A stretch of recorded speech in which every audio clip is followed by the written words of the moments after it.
ও মনু ও ভাত কেৰেলা লোৱা কিবা স্পেশাল তোমাৰ ইচ্ছা তেতিয়াহলে মই ভাত কেৰেলা পনীৰ দি পুৰ বনাম হ'ব হ'ব ভাত কেৰেলা পুৰ বনাবৰ কাৰণে মই 4টা ভাত কেৰেলা লৈছো প্ৰথমতে আমি ভাত কেৰেলাখিনি ওপৰৰ বাকলিখিনি পাতলকে এৰুৱাই ল'ব লাগিব মই এনেদৰে সুচি বাকলিখিনি এৰুৱাই ললো আৰু ধুই পেলাই মই ভাত কেৰেলা কিটা এনেদৰে ফালি ললো তাৰপিছত মই এটা কুকাৰ লৈ লৈছো এতিয়া মই কুকাৰত ভাত কেৰেলাখিনি দি দিলো আৰু লগতে জুখমতে অকণমান পানী দিছো আৰু ঢাকন দি এইখিনি এটা সিটি দি মই বইল কৰি লম এইখিনি বইল হয় মানে আমাৰ ভাত কেৰেলা পুৰখিনি ফ্ৰাই কৰিবৰ কাৰণে আমাৰ এটা বেটাৰৰ প্ৰয়োজন হ'ব তাৰ কাৰণে এতিয়া মই বেটাৰটো ৰেডি কৰি লম তাৰ কাৰণে একাপ শুকান পিঠাগুৰি লৈছো 2 কাপ বেচন দিছো তাত অকণমান জৰ্নি গুটি দিছো অকণমান কালজিৰা অকণ সোৱাদ অনুসৰি নিমখ আৰু অকণমান হালধি দি আৰু এইখিনি অকণমান পানী দি মই ধুনীয়া এটা বেটাৰ ৰেডি কৰি লৈছো আৰু চাওক বেটাৰৰ কনসিস্টেন্সিটো মই আপোনালোকক দেখুৱাই দিম বেছি পাতলো নহয় আৰু বেছি ডাঠো নহয় এনে ধৰণৰ হলেই হ'ল আৰু এইখিনি মোৰ ৰেডি হৈ গ'ল আৰু এইখিনি মই ৰাখি দিছো আৰু আনফালে মোৰ ভাত কেৰেলাখিনি বইল কৰা হৈ গ'ল আৰু অকণমান যেতিয়া ঠাণ্ডা হৈছে এতিয়া মই চামুচ এখনৰ সহায়ত ভাত কেৰেলাৰ ভিতৰৰ অংশটো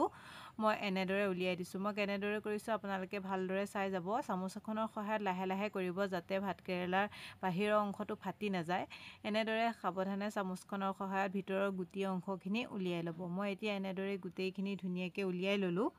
আৰু যোনখিনি গুটি উলিয়াই লৈছো সেইখিনি আমি পেলাই নিদু এতিয়া সেইখিনি আমি পুৰত ব্যৱহাৰ কৰিম এইখিনি মই মিক্সি বাটিটোত দি ধুনীয়াকৈ এটা পেষ্ট বনাই আনিলো আৰু চাওক গুটেইখিনি মই ধুনীয়াকৈ মিহিকে পেষ্ট কৰি ললো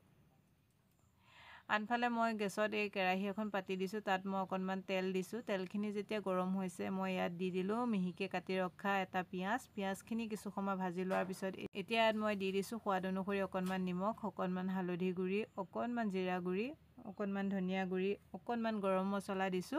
আৰু অকণমান জলকীয়া গুৰি দি পেলাই এইখিনি আকৌ কিছু সময় মই ভাজি লৈছো তাৰ পিছত এতিয়া ইয়াত মই দি দিলো এই ভাত কেৰেলা গুটিখিনি যে পেষ্ট কৰি ৰাখিছিলো সেইখিনি এতিয়া কিছু সময় এইখিনিৰ লগত মই ইয়া ভাজি আছো আৰু কিছু সময় ভাজি লোৱাৰ পিছত এতিয়া মই দি দিম ইয়াত অকণমান পনীৰ এয়া মোৰ ঘৰতে গাখীৰ অকণমান আছিলে ফাটি গৈছিলে মই পনীৰ বনাই ৰাখিছিলো সেই পনীৰখিনিকে মই এনেদৰে মোহাৰি পেলাই দি দিলো আপোনালোকে ইয়াত পনীৰৰ সলনি কণীও ব্যৱহাৰ কৰিব পাৰে কণী ভুজিয়া বনাই ইয়াত আপোনালোকে এড কৰিব পাৰে মই এইখিনি দি কিছু সময় ভাজি লোৱাৰ পিছত আমাৰ পুৰখিনি ৰেডি হৈ গ'ল যেতিয়া পুৰখিনি ঠাণ্ডা হৈ গ'ল মই প্লেট এখনলৈ ধুনীয়াকৈ উলিয়াই ললো আৰু এতিয়া আমি ভাত কেৰেলা পুৰখিনি বনোৱা আৰম্ভ কৰিম মই যোনখিনি ভাত কেৰেলা যে গুটি উলিয়াই পেলাই বাহিৰৰ অংশখিনি ৰাখিছিলো সেইখিনি এতিয়া এনেদৰে এটা এটা লৈ মই যে ভাজি আনিলো পুৰখিনি সেই পুৰখিনি এতিয়া ভাত কেৰেলাৰ বাকলিটোৰ ভিতৰত ধুনীয়াকৈ এয়া ভৰাই লৈছো চাওকচোন মই কেনেদৰে কৰিছো